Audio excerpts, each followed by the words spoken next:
नमस्कार विद्यार्थी मित्रांनो, स्वागत आहे आपलं एक्झाम पॅराडाइज या ऑनलाईन यूट्यूब चॅनलवर। विद्यार्थी मित्रांनो, आज आपण इंडेफिनिट प्रोनाउन पाहणार आहोत। प्रोनाउनचे ऑलरेडी आपण काही लेक्चर अपलोड केलेले आहेत। आता उरलेले पार्ट आपण या लेक्चरमध्ये पाहणार आहोत।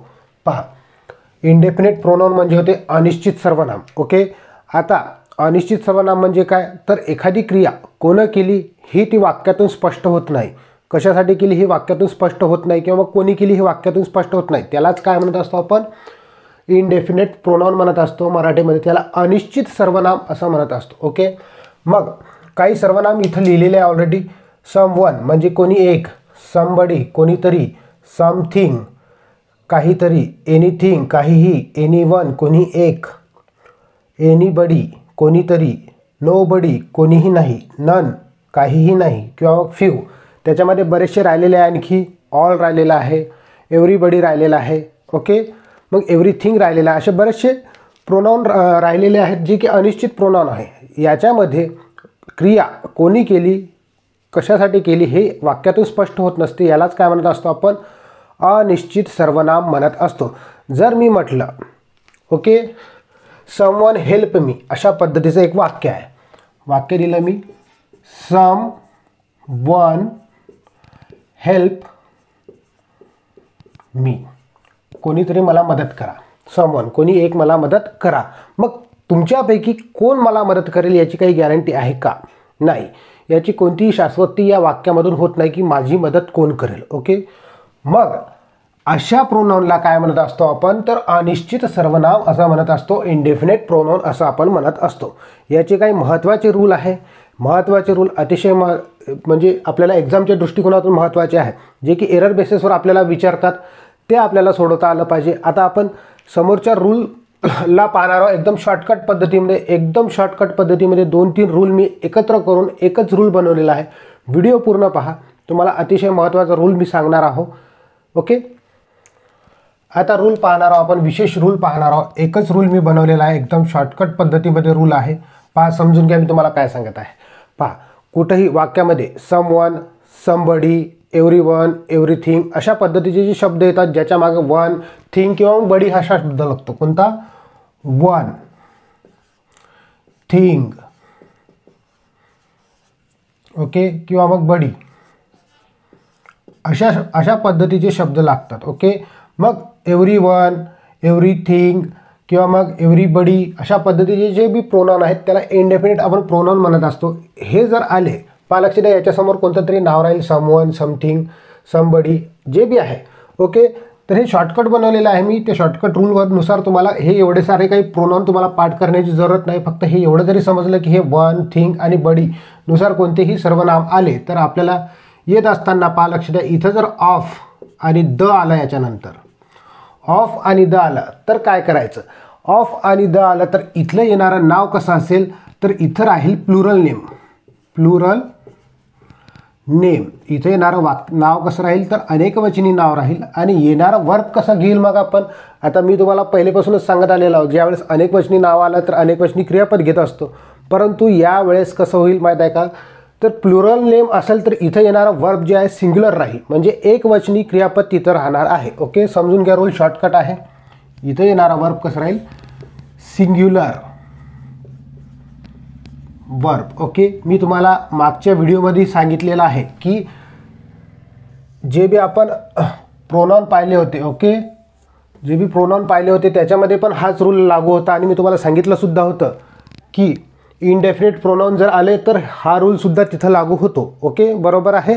तर अशा पद्धतीनं आपण ते पाहिलं होतं, डिस्ट्रीब्युटिव्ह प्रोनाउन पाहिलं होता, बरोबर आहे। त्या डिस्ट्रीब्युटिव्ह प्रोनाउनमध्ये बी हाच रूल लागत होता। इच, आयदर, नायदर, नंतर ऑफ द आलं तर प्लुरल नेम आला तर येणारा वर्ब कसं राहील, सिंग्युलर राहील। हा रूल तिथेही लागू होतो। हा अतिशय महत्त्वाचा रूल आहे विद्यार्थी मित्रांनो। पहा, आता याच्यावर 1-2 उदाहरणं दिले तर तुम्हाला समजून जाईल कशा पद्धतीने आपल्याला याला फेस करायचं आहे। एरर बेसिसवरचे क्वेश्चन असतील, पहा तुम्हाला एकदा रूल मी समजून सांगून देतो परत एकदा। एव्हरीबडी, एव्हरीवन जे बी आहे, जे बी इंडेफिनिट प्रोनाउन आहे, किंवा मग मी तुम्हाला त्या दिवशी सांगितलं होतं की डिस्ट्रीब्युटिव्ह प्रोनाउन आहेत, त्याच्यानंतर जर ऑफ द आलं, काय आलं, ऑफ द आलं तर येणारं नाव कसं पाहिजे आपल्याला, प्लुरल नेम पाहिजे, म्हणजे अनेकवचनीच नाव पाहिजे। आणि येणारी क्रियापद एकवचनी पाहिजे। ओके, तर 1-2 उदाहरणं दिले तर तुम्हाला समजून जाईल। पहिलं उदाहरण देतो मी, म्हटलं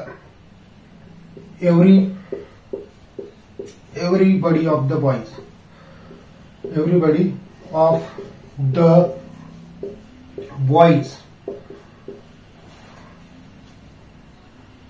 have played hockey.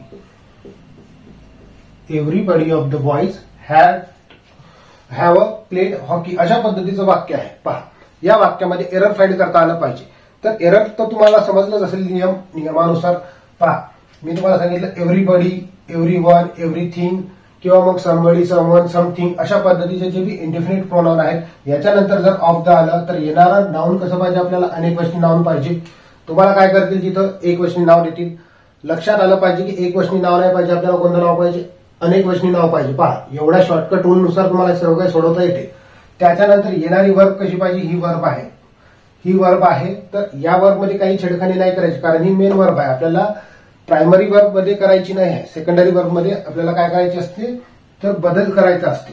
तर इथं लक्ष द्या, इथं बदल करत असताना हा अनेकवचनी क्रियापद आहे. अनेकवचनी क्रियापद न घेता इथं काय करावं लागेल, आपल्याला हॅज घ्यावं लागेल. ओके, तरच वाक्य बरोबर होईल. समजलं तुम्हाला. अशा पद्धतीनं आपल्याला सोडून पाहावं लागते. आणखी एखादं जर वाक्य घेतो म्हटलं आपण, nobody of the girls. जर मी म्हटलं nobody of the girl, nobody of the girl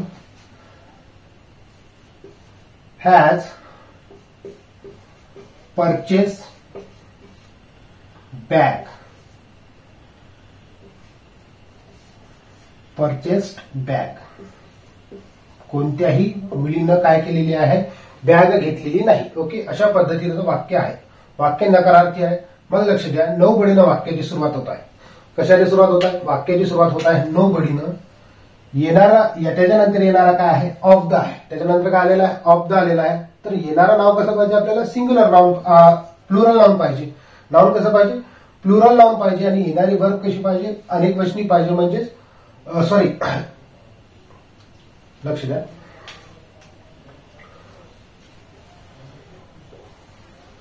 पहा हे उदाहरण, नो बडी हे वाक्याची सुरुवात झालेली आहे. इंडेफिनिट प्रोनाउनने वाक्याची सुरुवात झालेली आहे. त्याच्यानंतर आलेला आहे ऑफ द. त्याच्यानंतर काय आलेला आहे, ऑफ द आलेला आहे.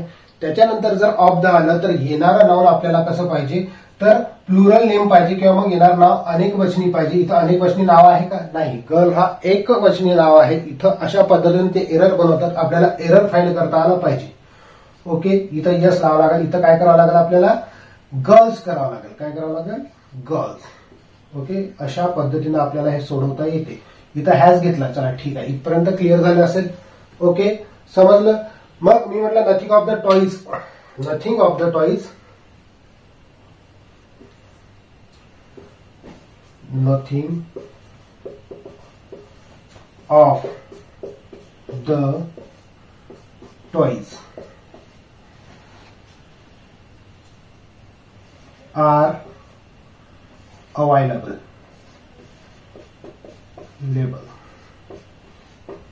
अवेलेबल अशा पद्धतीचं वाक्य आहे.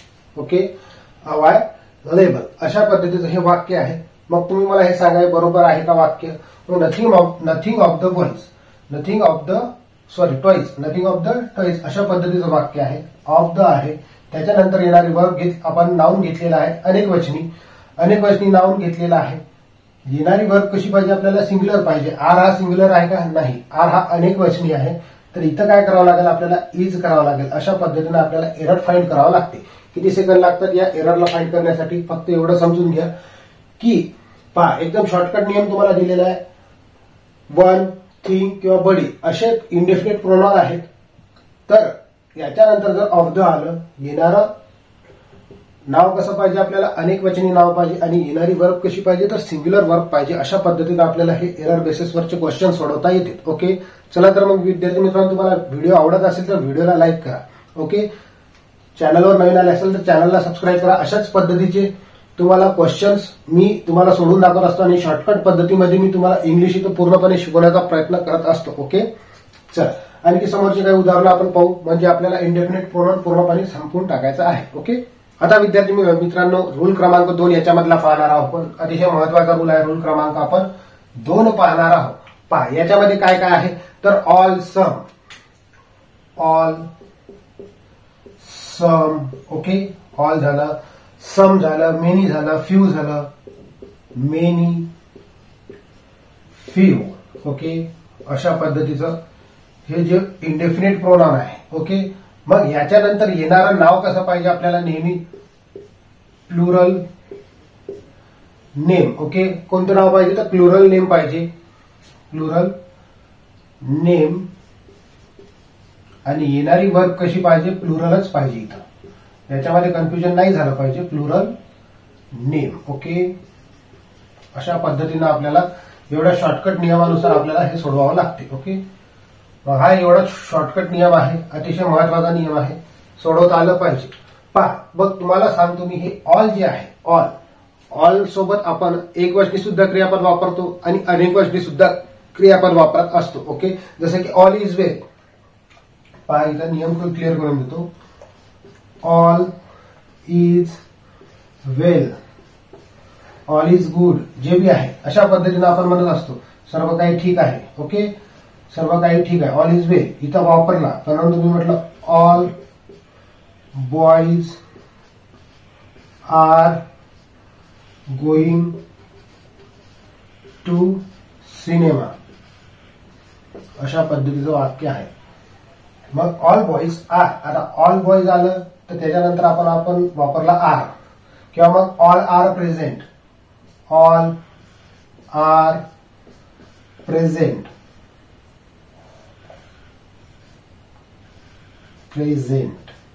ओके.